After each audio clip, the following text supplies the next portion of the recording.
परिसीमन आयोग।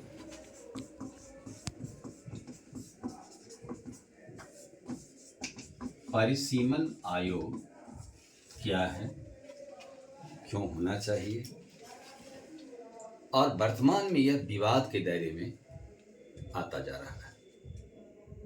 भारत की राजनीति में अपनी स्वार्थ को सबसे अधिक प्रश्रय देने वाला जो व्यक्ति होते हैं वो अपनी राजनीति करते हैं, लेकिन तमाम मुद्दे के बाद भारत की राजनीति में परिसीमन आयोग को किस नजरिए से फिलहाल अभी देखा जा रहा है, तो सबसे पहले इसको संवैधानिक मुद्दा को समझिए।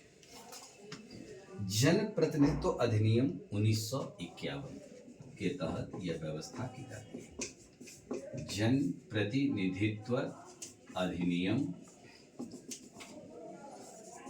1951 में यह सबसे पहले यह बात आती है। इस प्रतिनिधि व्यवस्था में हम जनप्रतिनिधि को निर्वाचित करते हैं। भारत एक डेमोक्रेटिक कंट्री है और जनता के प्रतिनिधि द्वारा शासन चलती है। इसमें विधानसभा और लोकसभा यानी लोकसभा और विधानसभा की सीटों का परिसीमन की जाती है। परिसीमन एक ऐसा सीमा रेखा तय की जाती है जिसमें एक निश्चित आबादी को एक सीमाबद्ध जो आयोग करे उसको परिसीमन आयोग कहते हैं। क्लियर? यानी जनसंख्या को एक निश्चित भूगोल में जो हम आबद्ध करते हैं, जो आयोग ऐसा आबद्ध करता है, इसी को हम परिसीमन आयोग कहते हैं।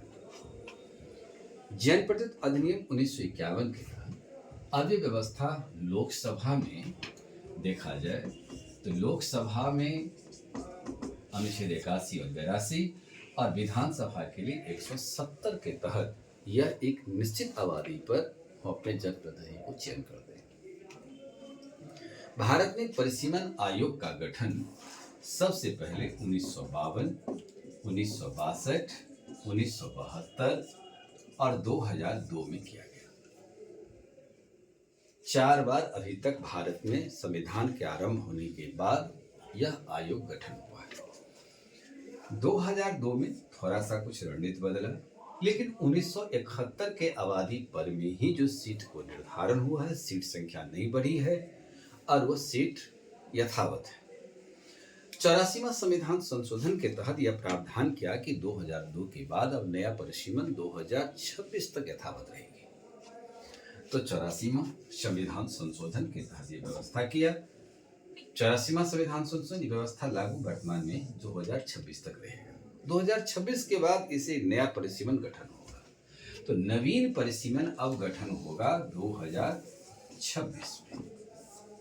इस परिसीमन आयोग को अब क्या क्या मुद्दा को देखना है? इस मुद्दा के सामने सबसे पहले सवाल खड़ा होगा कि भारत में जो आबादी बढ़ी है, तो आबादी जितनी बड़ी है तो एक निश्चित आधार बनाना होगा। संविधान सभा का भी गठन 10 लाख की आबादी पर एक प्रतिनिधि तय किया गया था। तो एक आबादी को तय करना होगा। राज्यसभा सदस्य भी आपका उसी प्रकार से आते हैं, उसमें भी आबादी है, विधानसभा में भी आबादी है। तो ये जनप्रतिनिधित्व व्यवस्था है, इसके तहत आता है। अब इस आबादी में हम धीरे धीरे बढ़ते बढ़ते 543 लोकसभा सीट अभी वर्तमान में है जो जनता द्वारा निर्वाचित हो रहे हैं पूरे भारत से। अब इस नया परिसीमन में आ गया कि 106वां संविधान संशोधन जो पारित किया गया है वर्तमान संसद से, तो नया संसद भवन इस चीज को पारित कर, नया संसद भवन में पारित हुआ। इसमें है कि नारी वंदन जो उसमें कार्यक्रम शामिल किया गया है, जो प्रधानमंत्री नाम दिए हैं। महिला को 33% आरक्षण होगी। यह महिला आरक्षण काफी चर्चित मुद्दा था। गीता मुखर्जी कमेटी ने रिपोर्ट दिया था कि 33% महिला को आरक्षण होना चाहिए, जो विधानसभा और लोकसभा में यह लाया जाएगा। लोकसभा में यह लाया जाएगा। 33 सदस्यीय कमेटी भी थी। इस कमेटी की रिपोर्ट था कि गीता मुखर्जी की व्यवस्था को लाने के लिए भारत में परिसीमन गठन हो जाए। 2002 में परिसीमन आयोग का चीफ कुलदीप सिंह थे और कुलदीप सिंह की अगुवाई में गठन हुआ।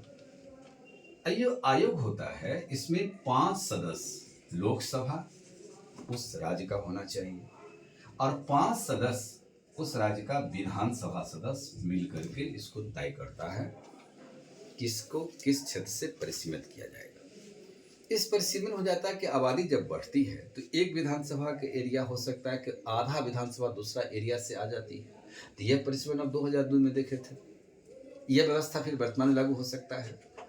जनसंख्या जैसे बढ़ेगी सदस्य संख्या भी बढ़ेगी, इसीलिए हमारे नवीन संसद का जो निर्माण हुआ उसमें सीटें बैठने की संख्या बढ़ा दी गई। 888 सदस्य उसमें बैठ सकता है। ज्वाइंट सेशन के लिए जब हमारा जो संविधान भवन जो पुराना संसद भवन है उसमें ज्वाइंट सेशन में एक्स्ट्रा चेयर लगाना पड़ता था, तो समय की मांग थी कि आज़ाद भारत में एक संसद नहीं बना, तो आज भारत अपनी संसद को बनाया। ये बात चुनौतीपूर्ण भी था कि संसद भवन जो गठन किया गया तो वह तो ब्रिटिश सरकार ने बनाया था। भारत अपने नया भारत एक नवीन व्यवस्था को कायम किया। तो नया परिसीमन के पास क्या क्या चुनौतियां हैं, पहले इस चुनौती को आप इसको ऐसे समझने का कार्य करिए कि 2000 पहले एक बात और देखिए, 2002 में SC ST के सीट में वृद्धि की गई। SC की सीट में ये 84 सीट वर्तमान में बढ़ा दिया गया, 79 से 84, और ST का सीट जो है अभी 47 हो गया। तो नया परिसीमन के पास चुनौती होगा कि ये सीट कैसे बैलेंस कर रहे हैं, किस राज्य में कितना सीट सुरक्षित कर रहे हैं। जैसे बिहार में 6 स्थान सुरक्षित है, अब 6 स्थान सुरक्षित है तो क्या आगे नहीं उसी सीट को सुरक्षित किया जाएगा, आगे फिर आगे किया जाएगा। हालांकि बहुत सारी कमेटी ये भी रिपोर्ट कहा है कि जो लगातार सीट सुरक्षित हो रहा है उस सीट को बदलिए।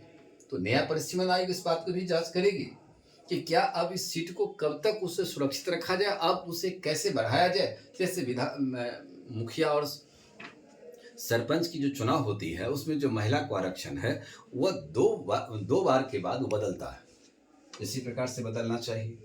ये भी एक चुनौती होगी। लेकिन अब यहाँ देखिए कि 2002 की जो निर्वाचन हुआ तो सबसे पहला बदलाव इसमें हुआ, विधानसभा के क्षेत्र में भी कुछ बदलाव उसमें लाई गई थी। अब इसके बाद मुख्य निर्वाचन आयोग परिसीमन आयोग के चीफ होते हैं, उनके निर्देशन में कार्य हो जाता है और निर्देशन में जब कार्य करेगा तो सदन के पटल पर लाया जाएगा और परिसीमन आयोग की रिपोर्ट को संसद को भी संशोधन करने का अधिकार नहीं है। आप चर्चा कर लीजिए, आप समझ लीजिए कि आप जिस क्षेत्र से प्रतिनिधि आते हैं उसकी वास्तविक रूप अब क्या है। इस पर कोई विधानमंडल भी चर्चा करने का अधिकार रखती है, उसमें संशोधन करने का अधिकार नहीं होगा। जबकि भारतीय संसद को अधिकार है कि संविधान के किसी भाग में संशोधन कर सकते हैं, लेकिन परिसीमन आयोग की रिपोर्ट को संसद भी संशोधन नहीं कर सकता, कारण फिर से एक बार हस्तक्षेप हो जाएगी। अभी 1971 की आबादी पर अभी हमारा जो जनप्रतिनिधित्व अधिनियम व्यवस्था की गई है 71 की आबादी के आधार पर चल रही है, लेकिन 71 की आबादी पर चल रहा है तो अभी 2026 में खत्म होगा। अब भारत की राजनीति क्या है कि उत्तर बनाम दक्षिण भारत के राजनीतिक मोड़ ले लिए। जैसे आप इसी इंडिया मैप के द्वारा इसे देख लीजिए, स्थल मार्ग हमारा बहुत सारे पड़ोसी देशों से जुड़ा हुआ है और जो सागर क्षेत्र का सवाल है, इस सागर क्षेत्र से हमारे बहुत सारे घुसपैठी घुसने की संभावना कम होती है। समुद्र उसकी रक्षा करने में अपने आप में सफल है, तो समुद्री मार्ग से घुसपैठी की संख्या बहुत कम आती है। लेकिन यह जो म्यांमार का रोहिंग्या मुसलमान कश्मीर तक फैलता जा रहा है, बांग्लादेश की सीमा भारत की सबसे अधिक सीमा रेखा से जुड़ी है, तो यहाँ यदि किसी प्रकार की समस्या होती है तो या उसकी जीविका के साधन को जुटाने के लिए आवश्यकता होती है, तो भारत के चारों ओर से घेरा हुआ बांग्लादेश है, ये फैलता जा रहा है और बांग्लादेशी की संख्या लगातार भारत में बढ़ती जा रही है। जितने सारे सीमा रेखा है उस सारे सीमा रेखा में आबादी बढ़ रही है, तो उत्तर भारत में आबादी बढ़ी। इतिहास कि भारत के भीतर में जो दर्रे हैं वो दर्रा इधर है और दर्रे से व्यापार करने का मार्ग यहाँ व्यापारी करने के लिए आया, यहाँ के लोग बसते चले गए, यहाँ की संस्कृति में बदलाव होती रही। लेकिन दक्षिण भारत में इस चीज का समस्या समाधान नहीं हुआ, व्यापारिक मार्ग इधर से खुला, इसलिए आबादी बढ़ा। दूसरी बात है कि हमारे जो पड़ोसी देश हैं उस पड़ोसी देश में भी हमारे वहाँ पर सीमा पर कोई वीजा की व्यवस्था वहाँ नहीं है। जैसे नेपाल के साथ ऐसा कि वीजा बनाना नहीं पड़ता है, आप आसानी से आ सकते हैं, जा सकते हैं। आबादी यहाँ बढ़ी, बेटी रोटी का संबंध नेपाल से भी है, तो ये तो आखिर दूसरा मुल्क है, लेकिन फिर भी आबादी यहाँ बढ़ने का एक बहुत सारा फैक्टर आ जाती है। जनसंख्या वृद्धि उत्तर भारत में ज़्यादा हुआ, उत्तर भारत में जब जनसंख्या वृद्धि ज़्यादा हुआ तो तुलनात्मक रूप से दक्षिण भारत में कम है। जैसे उत्तर प्रदेश में 24 करोड़ से अधिक आबादी है उत्तर प्रदेश में, वहीं तमिलनाडु में 12 करोड़ के आसपास है, लगभग दुगुनी है तमिलनाडु से। तो तमिलनाडु की मुख्यमंत्री जो इस प्रकार का भी फिलहाल विरोध का स्वर लगा रहे हैं, वजह यही है। अब बड़ा राज्य आता है राजस्थान, उत्तर प्रदेश, बिहार, मध्य प्रदेश, इस महाराष्ट्र, इन राज्यों में जनप्रतिनिधि बढ़ेगा। तो जनप्रतिनिधि बढ़ेगा तो इन राज्यों के जनप्रतिनिधि जो है राजनीतिक शक्ति ज्यादा बढ़ जाएगी। राजनीतिक शक्ति ज्यादा बढ़ेगा तो राष्ट्रपति का निर्वाचन में इनका वर्चस्व भूमिका बढ़ जाएगा, उपराष्ट्रपति के निर्वाचन में वर्चस्व भूमिका बढ़ जाएगी, प्रधानमंत्री भी इसी क्षेत्र से हो सकते हैं। दक्षिण भारत में आसार कम हो सकता है क्योंकि राजनीतिक शक्ति कमजोर हो जाएगी उसकी। तो ये इन राज्यों का कहना है कि सभी दक्षिण राज्य आपस से मिलकर 22 मार्च को M.K. स्टालिन उत्तर प्रदेश के तमिलनाडु के मुख्यमंत्री ने इसका एक सम्मेलन बुलाया। इस सम्मेलन में अब उसमें उन राज्यों को भी शामिल कर, जैसे पंजाब के मुख्यमंत्री को भी कहा गया जो कि इंडी गठबंधन का हिस्सा है, उनको भी शामिल किया गया। केरल और तमिलनाडु इसमें सबसे आगे अगुवाई कर रहा है, सबसे अधिक विरोध कर रहा है। शहरी क्षेत्र की उसके पश्चिम बंगाल के मुख्यमंत्री को भी आमंत्रित किया गया है, उड़ीसा के मुख्यमंत्री को भी शामिल किया गया। उड़ीसा में भाजपा की सरकार है तो शायद उस मीटिंग में भाग नहीं लेगी। तो पंजाब इंडी गठबंधन का हिस्सा में जो मुख्यमंत्री हैं वो सब दक्षिण भारत के साथ उससे जुड़ जाएंगे। तेलंगाना के मुख्यमंत्री भी उसमें शामिल होने की बात है। अब इस सारे राज्य के मुख्यमंत्री जब दक्षिण भारत के राज्य में आ जाते हैं तो उत्तर बनाम दक्षिण भारत के राज्य में आ जाएगी। इधर केंद्रीय गृह मंत्री अमित शाह ने कहा कि इंजीनियरिंग और मेडिकल की पढ़ाई हम तमिल भाषा में करेंगे, क्षेत्रीय भाषा में करने जा रहे हैं। इससे तमिलनाडु की और भी उत्थान हो सकती है, भाषा का भी उत्थान होगा। इस बात से M.K. स्टालिन को भी पसंद नहीं है क्योंकि वहां पर अंग्रेजी की स्थितियां अच्छी है, वो अंग्रेजी को यथावत रखना चाहते हैं। उत्तर और दक्षिण भारत की राजनीति को जिस तरीका से सेका जा रहा है, राजनीति एक वोट बैंक का आधार बनाया जा रहा है, इसमें दो राजनीति दो दिशा में स्पष्ट रूप से बढ़ता हुआ दिख रहा है। अब आया परिसीमन आयोग, तो परिसीमन आयोग के पास में सबसे बड़ा सवाल हो जाएगा कि क्या आप आबादी को ही एक आधार बनाइएगा। तो अब तक आबादी ही आधार रहा है, लेकिन M.K. स्टालिन साहब का कहना है कि अब इसमें हम शिक्षा, स्वास्थ्य, परिवार नियोजन, इसको हम लोगों ने ज्यादा बेहतर किया है, तो मेरी आबादी पर तो कम कैसे हो जाएगी। मुझे तो अवार्ड देना चाहिए। जिन राज्यों ने आबादी को कंट्रोल नहीं किया उनको दंडित करना चाहिए। इस पर इसको भी एक क्राइटेरिया में शामिल कर रहा है कि ये M.K. स्टालिन साहब का कहना है, जो इसका विरोध कर रहा है परिसीमन आयोग का, उसका कहना है शिक्षा, स्वास्थ्य, परिवार नियोजन को भी आधार बनाया जाए। उसके बाद यह नारा को खत्म कर दीजिए कि जितनी आबादी उतना हक, ये नारा खत्म हो। अब इससे एक बात आएगी, आज तक भारत में जनसंख्या आधारित यानी जाति आधारित जनगणना नहीं हुई। ये इंडी गठबंधन के कुछ राजनेता ने यह कहा कि हम भारत में जातिगत जनगणना करा के रखें। बिहार भी किया, सुप्रीम कोर्ट उसको इनवैलिड किया है।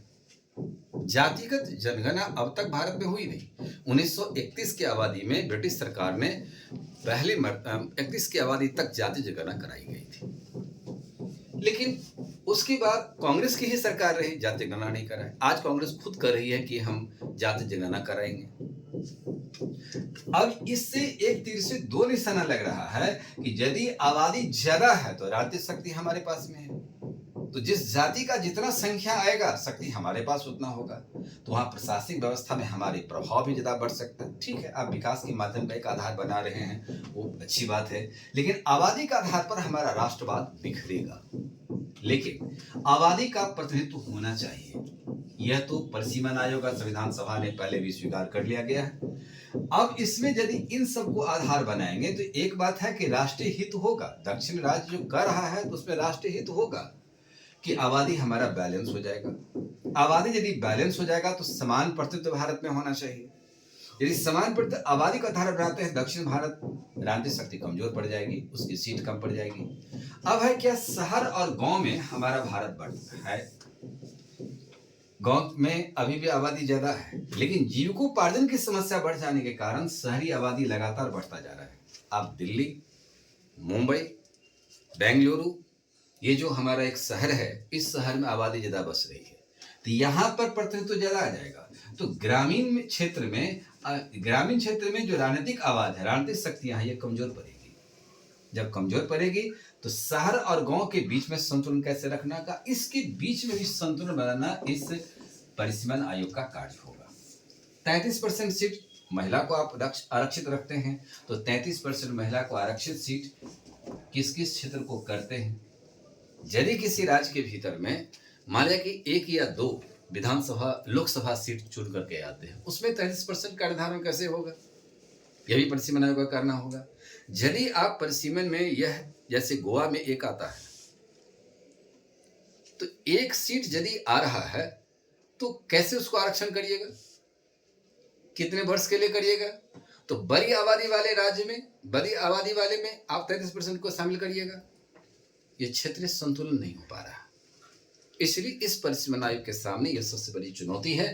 अब उससे कुछ विशेषज्ञों का मानना है कि 30 वर्ष तक भारत में ऐसे ही स्थिति को छोड़ दिया जाए, कोई बदलाव नहीं हो। दक्षिण भारत की सीट जो कम होने की संभावना है, उत्तर भारत की सीट जो बढ़ेगा, तो दक्षिण भारत राजनीतिक शक्ति का जो आवाज उठा रहा है, आवाज भी कमजोर पड़ जाएगी। इस आवाज को आप खत्म करना चाहते हैं कि आबादी भी रहेगा और 30 वर्ष के बाद एक नया व्यवस्था कायम देश के भीतर हो जाएगा। भारत के प्रधानमंत्री ने लाल किला के प्राचीर से भी बोले थे कि आबादी को नियंत्रण करना जरूरी है, क्योंकि कोविड के समय हम लोग इस चीज को सामना कर रहे थे। ये बात भी सही है। राष्ट्रहित की बढ़ावा देने वाला यदि कोई राज्य अपनी धारा को लाया है, परिवार नियंत्रण किया है, नियोजन नियंत्रित किया है, तो उसको तो कुछ न कुछ हक मिलना चाहिए, क्योंकि राष्ट्रवाद का समर्थन करना ये हम सभी का भी दायित्व बनता है। तो दक्षिण राज्य की जो उभरती हुई आवाज है, इसको बेहतरीन तरीका से एक मानदंड क्राइटेरिया को तय किया जाए और जो नया फैसला होगा उस फैसला के आधार पर परिसीमन आयोग को गठन होना भी लाजमी है, क्योंकि 2029 से महिला आरक्षण से जुड़ा हुआ 106वां संविधान संशोधन के तहत ये लोकसभा विधानसभा के निर्वाचन होगी। इसलिए 2026 फिक्स है, ये आना ही है। आएगा तो यह सवाल आज वर्तमान भारत के राजनीति में नया परिसीमन को आ गया। अब कहता है कि जीडीपी को यदि कोई राज्य बढ़ा रहा है तो राष्ट्रवाद का द्योतक है। यदि आप कहते हैं कि मैंने परिवार नियोजन बेहतरीन किया है, बैलेंस किया है, तो जीडीपी का योगदान देने वाले को राज्य को बढ़ाया जाए, उसमें रिप्रेजेंटेशन का आधार बनाइए। पर कैपिटा इनकम यदि कोई राज्य बढ़ा रहा है तो नेशनल इनकम का भी वृद्धि कर रहा है, ऐसे राज्य में ही वृद्धि किया जाए। नारी सशक्तिकरण शिक्षा यदि कोई राज्य ने बेहतरीन किया है, उसका भी एक आधार बनाया जाए। जो राज्य शिक्षा क्षेत्र में पीछे पड़ गए हैं, फिर उसमें निर्धारण उसकी कमजोर पड़ जाएगी। यह एक वर्तमान समस्या है। जब नया परिसीमन आयोग आएगा उस पर निश्चित रूप से एक आम राय बनाने का प्रयास किया जाएगा, और जो प्रयास किया जाएगा वो देश हित और राष्ट्र हित को मद्देनजर इस परिसीमन आयोग का एक अंतिम रूप दिया जाएगा। फिलहाल अभी परिसीमन आयोग पर इतनी ही प्रकार का समस्या और विवाद दिख रहा है। संपूर्ण भारत एक संघवादी ढांचा में बना रहे, इसके लिए सरकार को प्रयास करना होगा, और आबादी का रिप्रेजेंटेशन का आधार ही होता है, इसलिए आबादी तो प्राथमिकता होगा ही। और दक्षिण भारत के राज्य यदि मांग उठ रहा है तो यह भी होना चाहिए कि उत्तर और दक्षिण की जो राजनीति रही है और लंबा समय से विवाद होता जा रहा है, इस विवाद को कम किया जाए। लेकिन यदि कोई दक्षिण भारत के राज्य में यह कहता है कि ब्रिटिश उपनिवेश को हम स्वीकार करेंगे, जो भाषाई व्यवस्था रखा था, और हिंदी औपनिवेशिक व्यवस्था को स्वीकार नहीं करेंगे, ये राष्ट्रवाद की विचारधारा के विरुद्ध है। इसलिए हिंदी हमारी राजभाषा है और राजभाषा को ही सम्मान में उत्तर दक्षिण विवाद के दुनिया को बांटा जा सकता है। अभी भी भारत में सबसे अधिक हिंदी बोलने वाले की संख्या भारत में है।